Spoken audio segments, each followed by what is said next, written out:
And welcome back, everyone. Welcome back to another edition here of the CranKy Ducklings review. CranKy Ducklings review here of the Star Wars The Bad Batch Season 2, Episode 5. I'm, of course, your side VIP with you and joined by the one, the only, the 16th Swanseki, Kuro. Este copa. Hello there. Right, I have a question. How did you like this episode of Indiana Jones? This is the worst Indiana Jones film I've ever seen. No. But welcome. We are here. We are back with episode 5 of Star Wars The Bad Batch Season 2. Again, do recommend checking out the rest of the episodes so far. This is episode 5 titled Entombed. Now, this episode is directed by Nathaniel Villanueva. He actually directed episode 2 of this season as well. But this was written by Christopher Yost. And this is his first episode that he is writing this season. I believe he's worked in season 1 before. Actually, yes, no. Oh, okay, it's his first time writing an episode for The Bad Batch. But he does have, of course, credentials elsewhere. Yeah, we also have a story editor, Mr. Miknovitz, again. True. Yes. Editor this time, though. Last episode, he was the writer. Some editor. Yeah. So again, we do have Christopher Yost as the writer. This is his first time writing an episode of The Bad Batch. But he has credentials elsewhere. I believe he did help write some other animated shows. He helped a little bit working on The Mandalorian. He helped with Cowboy Bebop, the live action, I believe. Live action adaptation. He wrote some episodes of Star Wars Mall. He also worked on the Batman, X-Men Evolution. Hey, you know that. X-Men Evolution, that's them in high school.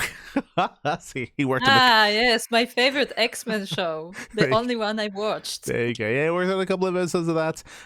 And funnily enough, he's actually working on the up-and-coming Avatar movie. I don't know if you know this, but there is an Avatar Legend of Aang animated movie that's coming out this year. He's also credited as working on that. Yeah, okay. Slated for end of the year. I just want to point out that this is also we talked last episode about Filoni. He also comes from Avatar. Like, he was working on Avatar. True. There you go. But yeah, so this was an interesting episode, to say the least. I say interesting.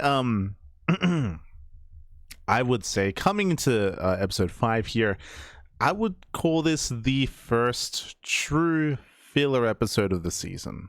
Yeah, this was 100% filler. Yes, this like, you could try to make an argument for the previous pod racing episode to be filler, but the difference there is that there was still a bit of a consequence towards the end where they're leaving you some breadcrumbs regarding Sid, right? Regarding Sid and regarding and kind of foreshadowing something related to Sid in the future that will be explored. Here, you this episode begins and ends and nothing changes, and you can skip this episode and you will miss nothing. Won't miss anything. Yeah, nothing at all.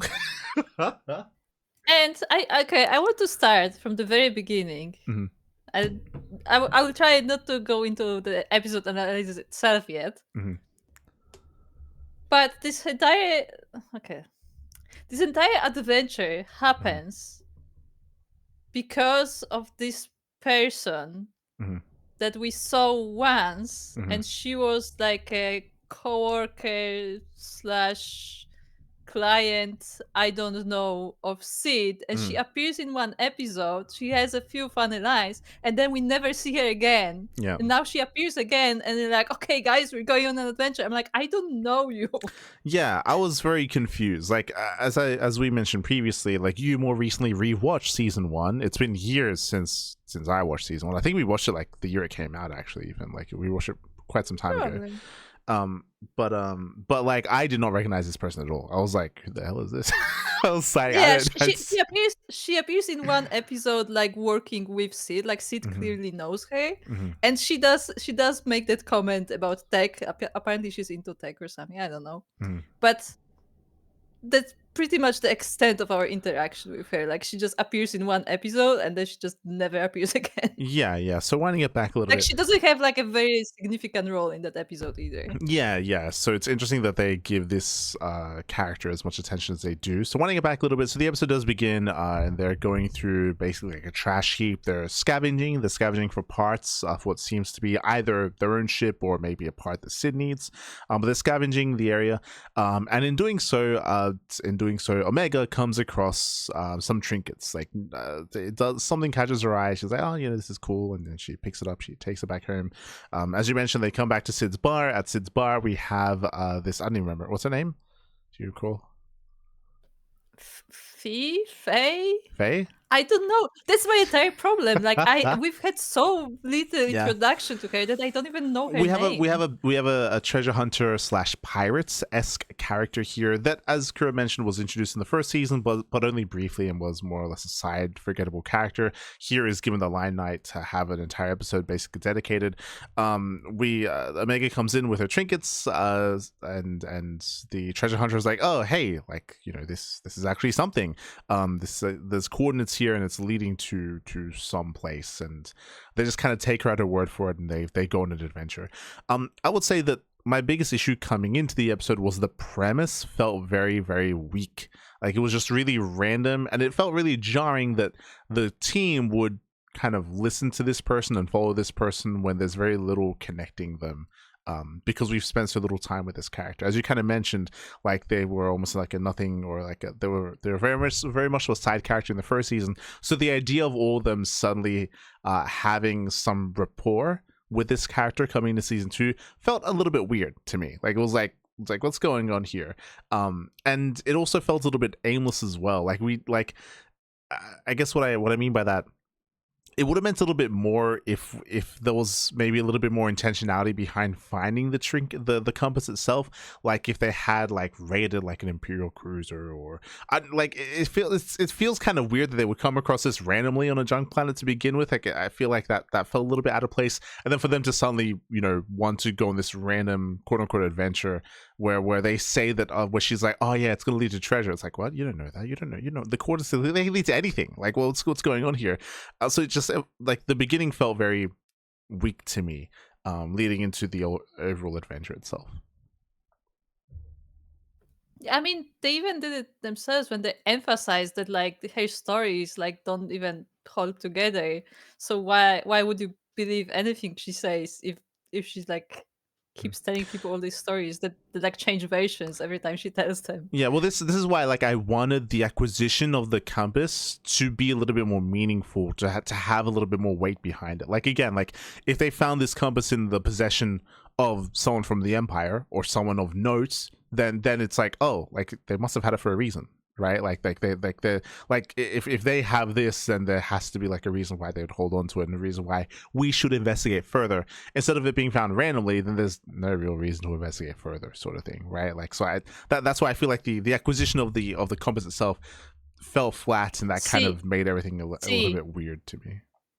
See, what you do, you relate it to the previous episode. Yeah. Where remember Dooku. how they Dooku, like remember how they were on the planet for the Watchers, like making it like like Omega just like grabbed a few things and like that's all she was able to take, and like that was just one of the things in her pocket. And like just make it that. So like because Dooku gathered stuff from like all over the place from what we've been told. So there's a very high chance he would have some random trinkets like that. That's all you need. That's all you need to do is like you would have tied it in by having at the end of that episode, because remember they didn't get the war chest, but if Omega had been able to like grab a bag of something, right, just a bag of something, and then this episode finally she opens it up and she sifts through it, and then bam, she finds it, and then it's like, hey, like this is weird, what is this? And they discover that it's like coordinates to it, and the fact that it was in possession of Dooku, it's like, oh okay, like there's got to be something more to this, otherwise why would he have it? And then it leads into the rest of the adventure.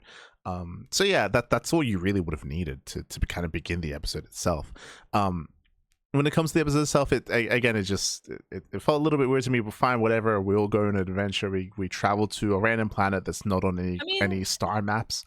Again, like as you said, like it did feel a bit weak that they would trust someone with so little credibility by their own words, little. Like they pointed out that she has so little credibility. But it also makes sense that they would agree to like a mission like that, because they said like, we don't really have anything like on the docket right now, and like, Omega is a kid and she kind of wants to like do something fun, so they would be like, fine, we'll do it. So like that doesn't have to be like some serious like reason, but like there has to be something that like holds a bit more credibility for them to like even waste the fuel on this. Yeah, well, I would argue the other way, though. For me, when they said that, for me, it emphasized that this episode began, and currently in the season as well, we're a little bit aimless. But I don't like that. Like, I don't like that right now there's no through line. And it was emphasized in this episode just because previously, like, there was still, Sid wanted, they wanted money to like be able to like survive on their own without the Empire, and that's why we went to get Dooku's stuff. Sid, she was like gambling, and she has like some money on the line and things of that nature. So like and there's a personal connection to Sid. So the episode after that led into that, of course, and that's fine as well. Like that makes sense. Here, it's like we're not doing anything. We don't really know what to do. Like there's some random coordinates. Sure, we got nothing better to do. Like that felt weird to me. Like it felt weird that we're this aimless right now, that we're doing nothing. That's what this kind of like expressed to me. Is like we're doing nothing right now. It's like, what? It's like what's the point of the show right now? Like there's no driving force, no driving factor, and we didn't really have one previously. But specifically this episode, because they emphasize the fact that they're kind of aimless right now. It reminds me, at least, it reminds you as the viewer of that fact, and then it's like then you like disassociate a little bit from the episode itself. You're like, what's going on? Like, what's happening? Like, it's it just reminds you that there's no plot right now to the show. Or you could just like have it where like instead of that line, have it where like, our next mission is like in X amount of days or whatever. Yeah, so I that's guess what we have some spare time. That would just be better. It doesn't even have to be anything serious, but be like, hey, look, we're currently on a mission. Schedule, right? Yeah, we're currently on a mission, and transport leaves, or like for whatever reason, like we need to be ready for like in a couple of days. We have some free time, and Omega wants to go on like a fun adventure, and then have Hunter be like a little bit hesitant first and be like, fine, okay, fine, we'll go. Like we got a couple of days, may as well, I mean, basically the reaction Hunter he had right. I like that he actually didn't say anything. Yeah. He just had a deep sigh, and everybody's like, okay, we're going. Yeah. I like that he didn't have any lines. But even that setup that we had there gives you the feeling that it's okay, because there's like another task that's ahead of them.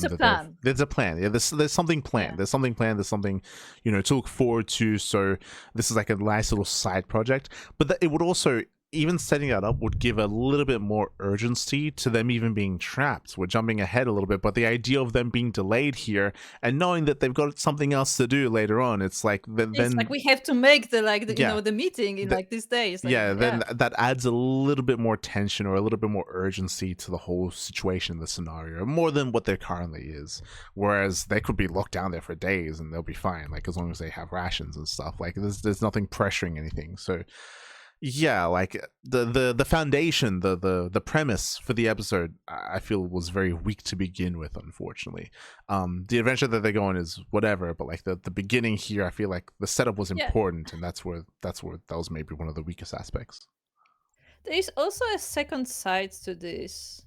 Now that you specifically mentioned the part about the mission, is when you think about it, wasn't that what the whole Dooku two-parter was about, where like Echo was like arguing that like, guys, we have to be doing something, like we're like being useless, like we're not helping anyone, like we're just kind of sitting and waiting for things to happen.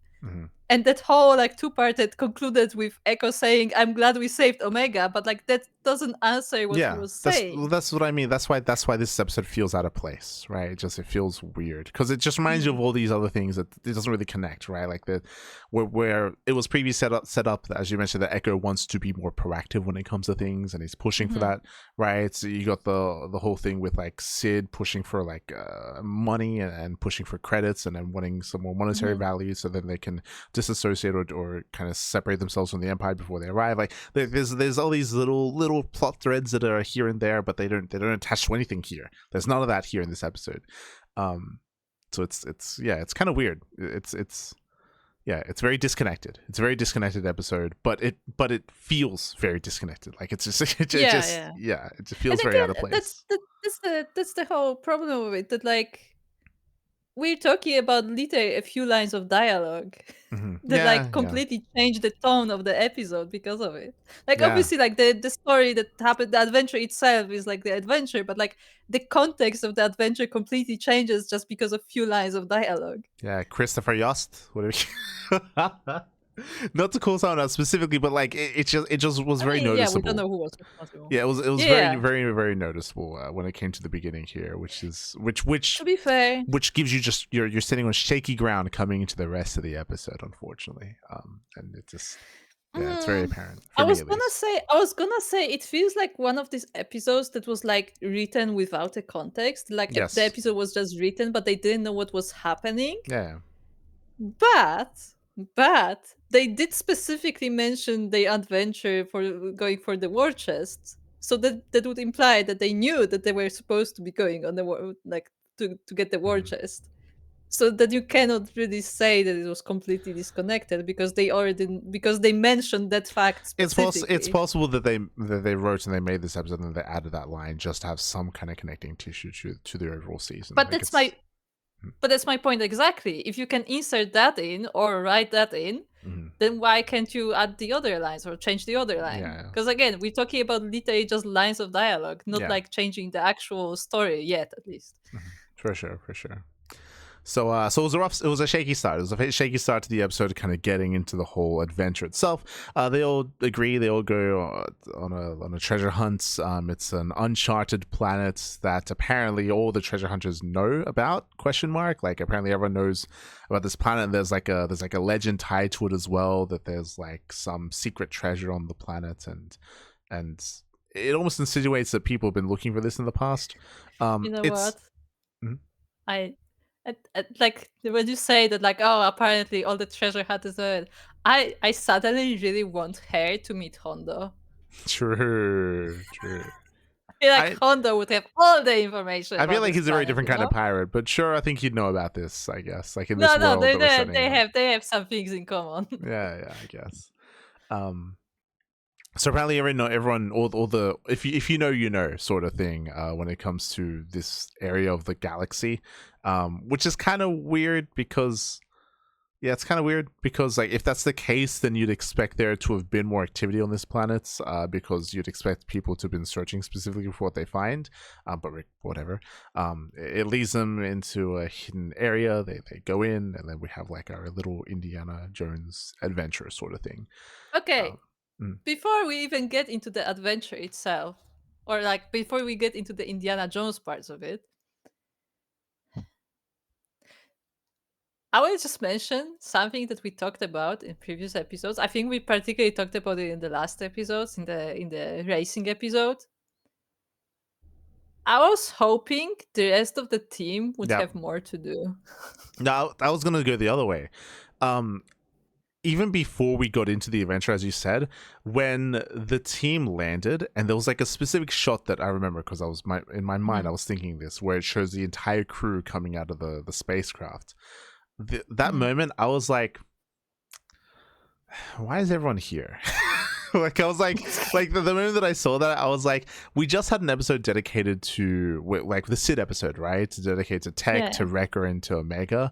And I was like, this would have been I was like, the moment that I saw the entire crew show up, I was like, we probably should have made this like a Hunter Omega episode instead. Like just actually, now that you mention it, because eventually we get to it anyway, because they get split up. But I actually, now that you mention it, it would make a lot of sense if they just sent Hunter with Moge, maybe Tech and Hunter, just because Tech has the knowledge, so he could be useful. But I do agree that it would be a good Hunter episode just because he was not like looking forward to it, but like at the same time he wants to like protect her, so he will just go, as a guardian. Well, it would have been a nice like quote unquote like bonding episode, but it would have been nice just because so far this season, Hunter, we mentioned it a couple of episodes ago, actually in the first 2 episodes, but Hunter has taken a back seat so far this season. Like there's been no attention to him.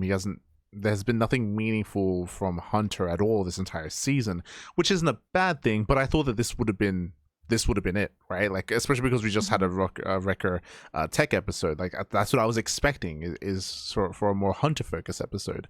And the moment that everyone came out of the ship, immediately I was like, this is kind of like this is a missed opportunity to have a smaller party and to focus a little bit more on each of the characters instead.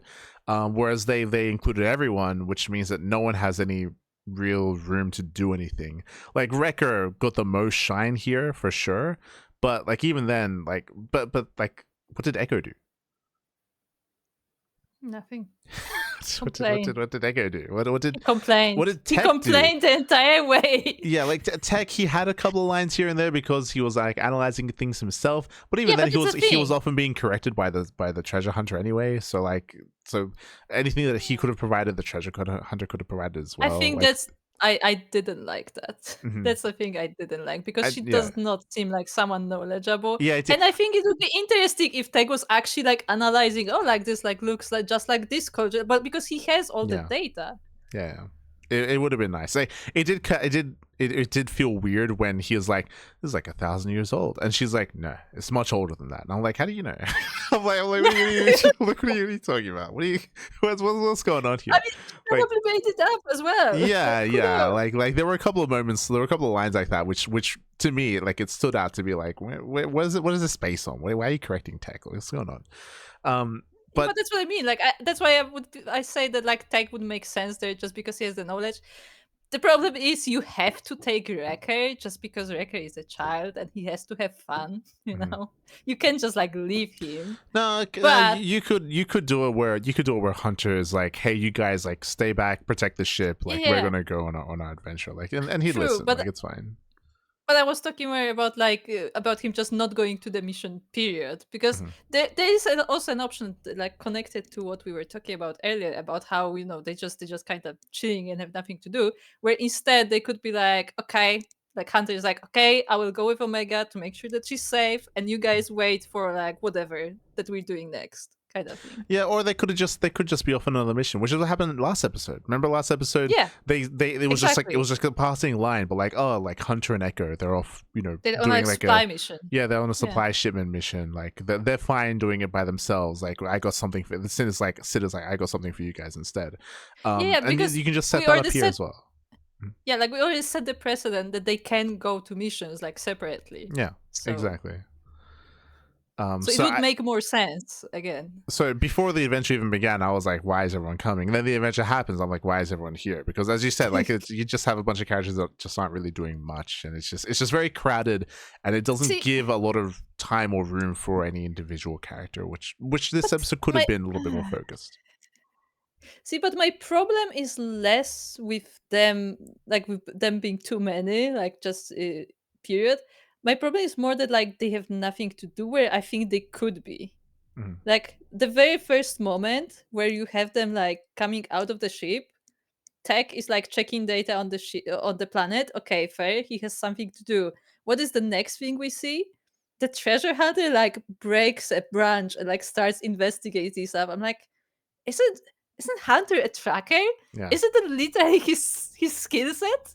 Shouldn't he be like trying to scout the environment? Yeah, so if we want to talk about the episode itself, if this was a proper story that was being told, and you have like you have a team of specialists, and we're suddenly gonna go and hunt down a treasure and enter the temple of doom, and we're gonna make our way through all these traps, and in a traditional story that you're telling, whether it's a movie, whether it's a TV show, what you would do is, and it's very stereotypical, but it works, is basically you have every trap that they encounter, you have like one or two of them like accomplish it with their skill set, right? You got the rocker who's got the strength sort of thing.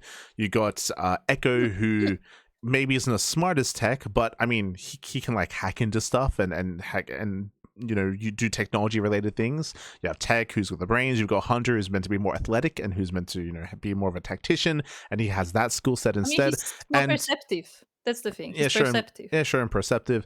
And you have Omega, who's like a bit of a jack of all trades, but she's like learning, and she's having fun, and she's enjoying the experience and whatever. But like what you would do is you'd have these different traps in these different rooms, and you'd give each room like the moment for like one or two of them to shine, and you like rotate and give them turns and stuff like that, and then you're able to, and then it becomes like a group effort, right? Like where everyone can contribute to the overall goal here, or to the episode, to the adventure itself. But as I mentioned, like Echo did nothing. Like Hunter was underutilized. He didn't do anything either. To be honest, Wrecker, he was useful, but only because he's strong. So that's all they used him for. Yeah, it's like, hey, Muscles, we need you to move some rocks. Yeah. Tech, he was adding some lines here and there, but he also didn't really do much either, right? Like he wasn't like analyzing, like and piecing things together. Like no, it was mainly done by like Omega and by the treasure hunter. So it's like it was just a waste of the talent of a bunch of these characters. Whereas otherwise you could use them more effectively here for sure to tell a more compelling story. But see, you have more involved expectations, let's put it that way, where like they actually like get to solve the puzzle. It's like I was thinking even less that and more just straight up what we talk about a lot, which is competence. Yeah, sure. Where like, they land on a planet, they don't know. Okay, first thing, we scout the territory. Okay, where we at? Where like what is happening? Okay, next thing, they find a door. Okay, I want Hunter to be like, okay, you guys scout ahead. You guys be a leader. Like, guard the entrance. Like do something. Like make them have some like tactical tasks essentially, like, because they are a tactical unit in the end. Like they are specialists, so they should be acting like they know what they're doing instead of just like wandering, like following this person they don't even know. Yeah, I think this like specifically this episode, I was these thoughts were going through my head specifically for Hunter, because like as the episode is progressing and as Hunter's like following along, like I was like in my mind I'm like, so Wrecker's the strong one, like so Echo, he's like part android, you have Tech, who's the smart one. I'm like, Hunter, he's like supposed to be like the leader, he's supposed to be like the tactician, like he's supposed to, but he's not displaying any of that here, which is really weird, because you'd expect him to be like the closest to like, to being useful and competent in this kind of situation, and to lead, right, and to lead and to direct his team. But he didn't do any of that, or they didn't let him do any of that this entire episode, to the point where it stood out, to the point where the mind wanders and you start thinking to yourself like isn't like why shouldn't Hunter be more active here in this role, like or give him something? Like it felt weird the way that they were using Hunter this episode. Yeah, like again, in this entire season, they toned down Hunter's importance, but to the point that he doesn't seem like a leader anymore, which is a problem. Because in season 1, he was like more like kind of the main character, where like he was making all the decisions and stuff, and like he was the one like bonding with Omega. Like he was kind of the main person of the team, and like maybe they kind of wanted to tone that down, but they put him so far down that he doesn't seem to be like even giving orders anymore. No, I would say that I would say only for this episode. Like you say the season, when I say that they're toning him down this season, they're just giving attention to other characters. But I do think that like, I mean, he was like for the Dooku like two-parter, like no, he was like, he was leading and he was scouting, right? He was directing, like he was with Rocker and all that stuff. Like no, like he was still like, doing his role. It's again, they were just spending less time on it, which I think is fine. In the first 4 episodes, like the reason why here it stands out is because he's in this episode, but they're not doing anything with him. Like it's just like it progressed too far, basically. Like you have to have a good balance. Kind of. This episode just doesn't use any of the characters well. It just doesn't. It just doesn't use any of them well, and to the point where it stands out. It stands out, and it's weird because you start to notice it. You start to notice like that these characters are being underutilized, specifically in this episode, and yeah, it becomes more noticeable here, unfortunately. Yeah, particularly Hunter. You would think like this would actually be something that he would be really good at. I'm not saying like, solving puzzles, but like because like his main trait is perception. Like you would think that he would be the perfect person to like scout ahead and like to figure out the environment, instead of him literally walking in and just getting into a trap. Like that was like, what? Yeah, it was really weird. He's the perceptive one.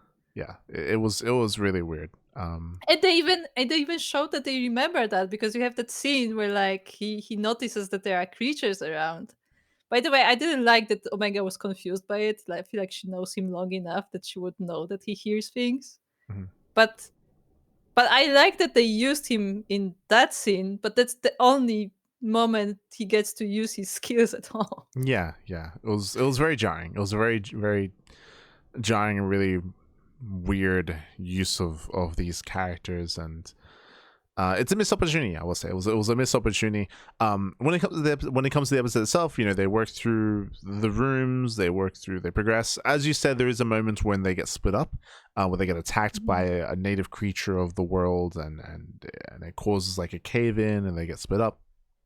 The issue, the issue that I have with that, it makes sense to split the team up so then you can focus on characters. The division of the team didn't do anything. Like that's what was. They just found each other immediately. That's what was really weird, is that the team was divided, and you would expect each half of the team to have their own encounter, right? They have their own challenge or trial or tribulation or something to overcome before meeting back up. But Echo, Tech, and Wrecker, they get split up. They go through a side tunnel, and they come back out, then they join up again.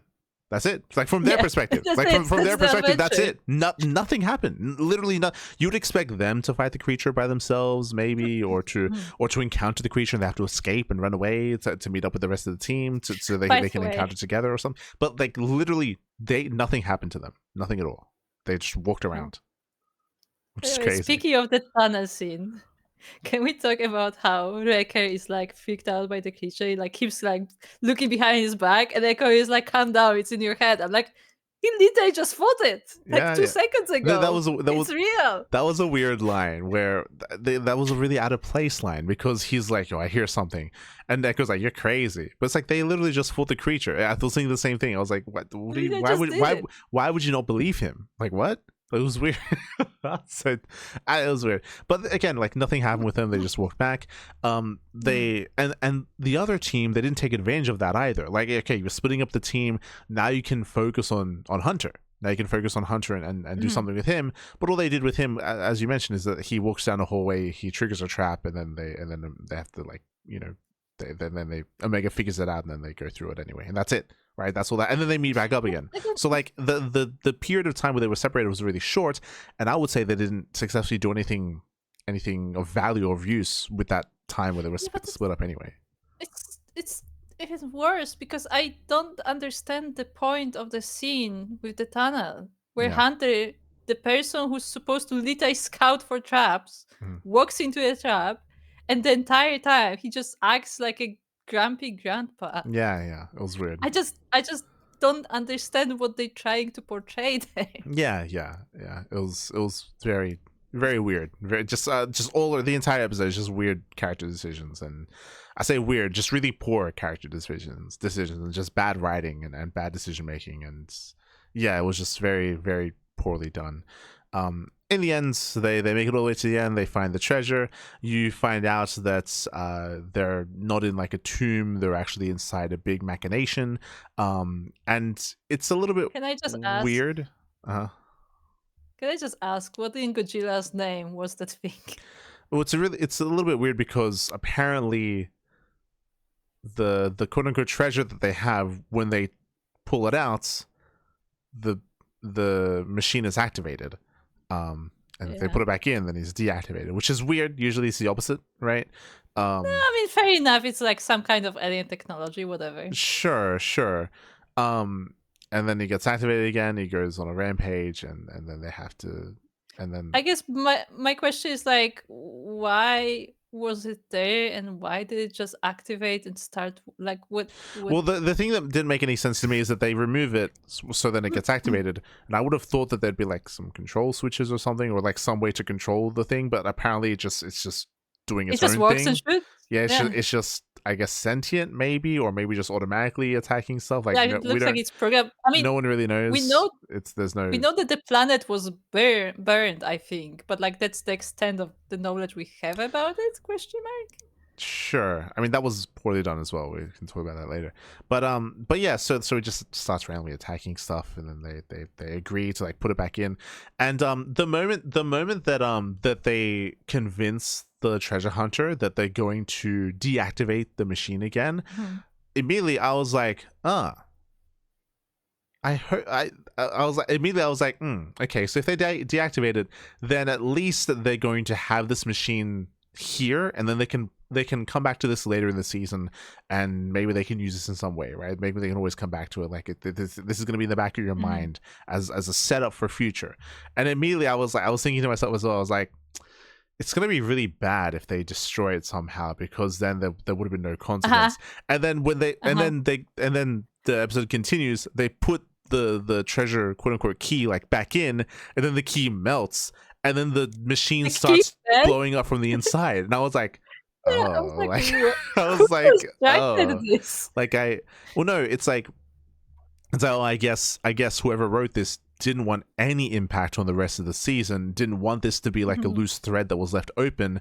This was completely self-contained, and this wraps us up to what we said at the beginning, because they destroy it, and now this doesn't matter. It just doesn't matter anymore. Nothing that happened here matters at all. It's crazy. Just move on. But also that's part of why I'm asking about like what is the machine, like what is the context, because it doesn't matter. It made no sense. Like they took the thing out, they put it back in, machine exploded. I'm like, what? Yeah. Like why? Like none of it makes like logical sense to me. Like I understand it for like plot writing reasons, that like, oh, they wanted to destroy the treasure so she cannot have it, and also, as you said, not leaving loose threads and stuff. But like just logically in the story, it makes no sense to me that they would like put it back where it was and it explodes. So obviously, meta-wise, as we mentioned, the reason why it's destroyed is because they don't want to. They don't want it to impact the story or the world in any way, and it's like a big, doomsday machine. But as you're saying, like writing wise, there would be more. There would be better ways to write out this machine, right? So they accidentally activate the machine, then they get attacked by the creature, and you could do it. That's the only way, that because the creature seems to be impervious to blaster fire, then maybe they end up finding like the heart of the machine, like the engine room or whatever, and the only way to destroy the creature is to use the engine room, and in destroying the creature they destroy like the quote unquote like engine or whatever is like powering this, and then it all destroys, right? Like there are ways to write this story to make it make a little bit more sense why this thing would be disabled at the end of the episode, whether it's dealing with that or whether it's them together coming to the conclusion that it's too dangerous to keep this thing around, and they should destroy it and have that intentionality there instead, and maybe go against the hunter's wishes because they're greedy and they want to give the key to like the highest bidder or whatever, and they decide together to destroy it and maybe you can even tie it in, like maybe it can tie in because like, hey, Dooku, this was in Dooku's possession, and then the idea of the Empire looking for this, and that's one of the reasons why they attacked Dooku's and they raided his place, is because they wanted to find the coordinates to this machine and to take it for themselves, and for Echo to have some agency and be like, hey, no, like the Empire should not have this, we need to destroy this because we don't even know how to fucking control it, like we don't know what we're doing. I was like stuff like that. I was gonna exactly this, that like a better option for me would be where like they would realize that there is no way for them to control this, and if somebody like gets their hands on this, like this would be an actual danger, and like have that conflict where like they could use it for themselves, but like because they cannot like interface with it in any way, like it's just too much of a problem to like use it, so they would rather destroy it so the opposing side wouldn't have it, and like have it more like in that story. Yeah, and you could even especially if this was given more time, this part of the story, you can even have like Echo and Tech try to interface with it, right? Because Echo, he's got like the little like R2D2 thingy, and maybe he finds a port and he tries to like interact with it that way. You have Tech as well, like he's also doing some engineering related stuff, but like you can write it where they attempt to, and then they both come to the conclusion that they cannot control it, or they don't know how to, like the Tech is too old or too alien, and it's just too alien that like they like the technology that they know like does not apply to it, so They cannot do anything. And more importantly, now that it's out of the mountain, now everyone can see it, and now it's going to be even easier for like the Empire to find it, to come across it, and to take it for themselves and stuff like that. So like there are more like competent ways to write these characters and to arrive to the same conclusion, to the destruction of the machine, but give them a little bit more agency, give them a little bit more intentionality, like have some more weight behind everything, and they're just and it just makes everyone look better as well. But in the end, they wrapped it up. They put the key back in. Randomly, the thing blows up, and that's it. It was You would think that the key was there, like by design. Mm-hmm. Like the whole reason, like I assume that machine was used in the past, and then it was turned off with the key. Yeah. So you would think that this was by design and not one-time use. It's just a very lazy. And it is what it's just a very lazy way to wrap this up. So they put the key back in, and randomly it just blows up. Is there any reason? Does it make any sense? No, it just blows up, and that's it. Like it's just a very lazy way to just move on and to just wrap up that little story that they were trying to tell. And it's a shame. It just is like lazy writing, lazy storytelling to just wrap up this little side arc. And this and previously, episode 4 I would have said was maybe the weakest episode so far this season. This is straight up bad. Like this is not good. This is just because of the poor, like, because we even spoke about it in the last episode. At least like tech, like the use of tech made sense. Like they utilized him well. That was a positive part of the episode. Here they didn't use. They don't get it. They didn't use it. Like they gave Wrecker. So they gave Wrecker the most to do, because he's just a strong guy, and he was like throwing the monster around, and he was pushing boulders aside and moving things around as well. And that's it. Like he was the only. I like they gave him. I like that they at least cooperated. Where like Wrecker told Omega to shoot the window.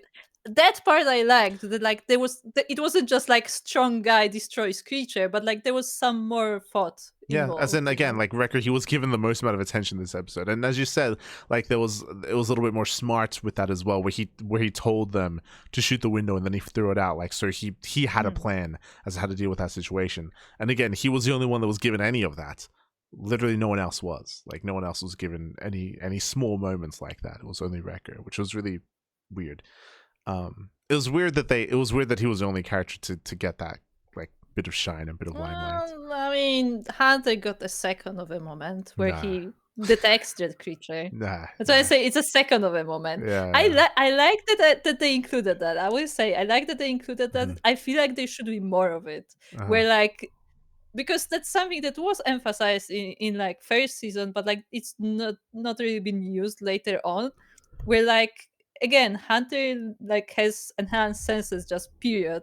So like he should be like more perceptive of things that they just cannot even like detect at all. Yeah.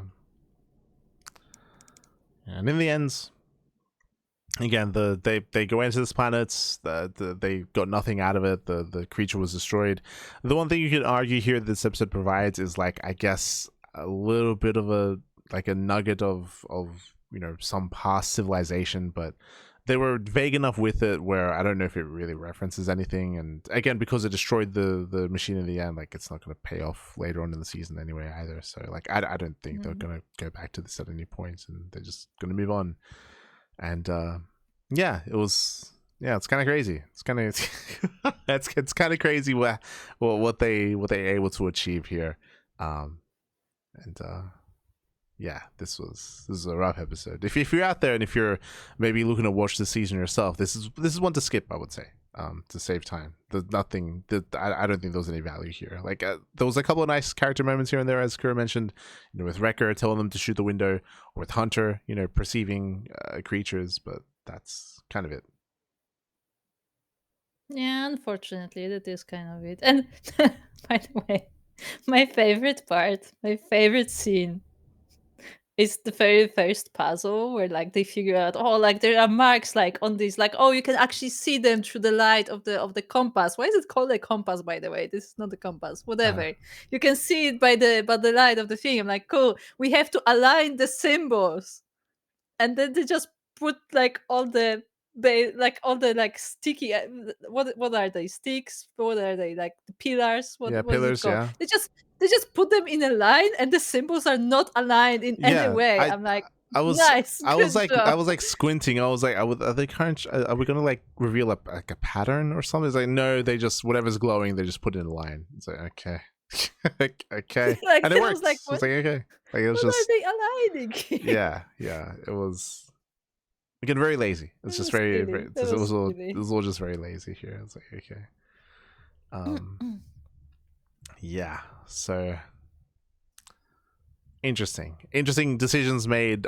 I say interesting, poor decisions made in the end, and I would say now the lowest point of the season so far is episode 5, one to skip for the future, and it is a little bit concerned. I mean, again, I'm not too familiar with Christopher the writer here. I'm sure he will be working on future episodes as well. In regards to the Bad Batch. Oh no, actually, fun fact: this is the only episode he wrote. Okay. That's why it's so self-contained. No, in season 1, season 2, and in the future season 3, this is the only episode that he's written in the Bad Batch. So there you go. Yeah, that's what I mean. That's why this episode is so self-contained, because that's just his story, Yep. and you know, And it's not he's involved. gone. He moves on, and he'll be back for Star Wars Maul, by the way. So Oh, good. so What treasure is gonna Maul look we for? can compare it to what he Oh does no! bring to the Oh table in no! Maul. Oh no! You know what I realized? Is the treasure hunter coming back for Maul? Is that what you're gonna say? So No, not that. Not that. This is silly. I'm like 99% sure they would not do that. But if you remember when in Rebels they find Maul's like residence, to put it that way, on Dathomir, he yeah. has just a bunch of random artifacts there that he just collected over the years. Mm-hmm. Do you think they're gonna make him a treasure hunter in Maul? And he's gonna go to hunt the treasure? No. It's only 2 episodes in Maul. He wrote 2 episodes in Maul, but Yeah, exactly. Because we have a treasure hunting episode where he gets true, all these trinkets that are later in his room. true. But we'll see what more holds for us later on down the line. But yeah, this was really weird. Again, a very self-contained story, but I would say a poorly written story, poor use of the characters as well, and one that you can safely avoid without, and you'd be better for it. I would say, like you can just move on to what comes next. I just want to emphasize that, like, the idea itself of just having, like, you know, a filler day of episode kind of thing, where like, oh, they just go on a fun adventure. The idea itself is not bad, but it would be much better if the characters were more involved in what was happening. And again, that doesn't mean they have to like solve the puzzles, but like make them feel like they have something to do, that they are actually useful, that they are competent, and not that they are just like tagging along with the rest of the group. And as I said before, that's the difference between this episode and episode 4, right? Episode 4, you could also argue it's like a quote-unquote filler episode, but there's still consequences at the end. There's still good use of one of the characters. It's a smaller cast as well, so you can focus a little bit more on them. Like, even though, like, I definitely had my criticisms, or we had our criticisms about the previous episode, it was still, you know, a head above this one. Like, this was, yeah, this was even lacking compared to episode 4. So yeah, it's unfortunate, and we'll see where we go from here when it comes to episode 6, when it comes to the rest of the season, bearing in mind it is 16 episodes in total, by the way, so we are slowly working our way through, almost a third of the way through the season. Almost a third. Yeah, I mean, hopefully we'll actually get into meaningful stories. I mean, I think we're almost there. Like, I think maybe like next episode or the one after that, I think we're going to start like actually, you know, pushing forward with an overarching plots. I feel like we're this is like the calm before the storm sort of thing, right? But that's the thing, like, it's are we gonna tie it to One Piece somehow? Downtime episodes are good if you have proper interactions between the characters. If like it feels like, you know,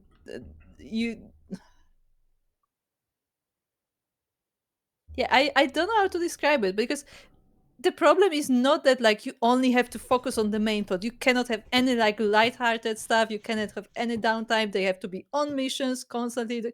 That's not the case. Like, but you may have to make sure that when you do like a downtime episode, like it does like connect to what is happening. Yeah, I mean, again, I feel like we gave enough of like examples of what this episode could have done to make it better and to actually have it connect and to actually, you know, improve the story when it comes to using less characters, when it comes to it being a little bit more hunter focus, when it comes to even the beginning premise, the idea of this being related to something that Dooku had on hand, and part of the spoils of war that they were able to collect from the previous episode as well, tying that in.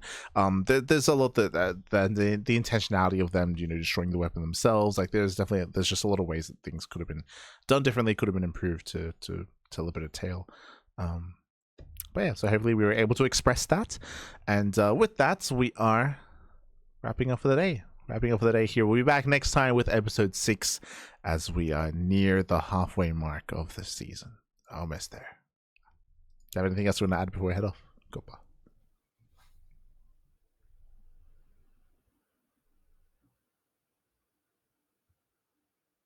So you see, when I fought an Octo-Demogorgon, that's it. That's the story. Okay. Lovely.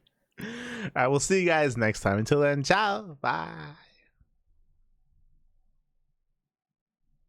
I was waiting for you to say bye.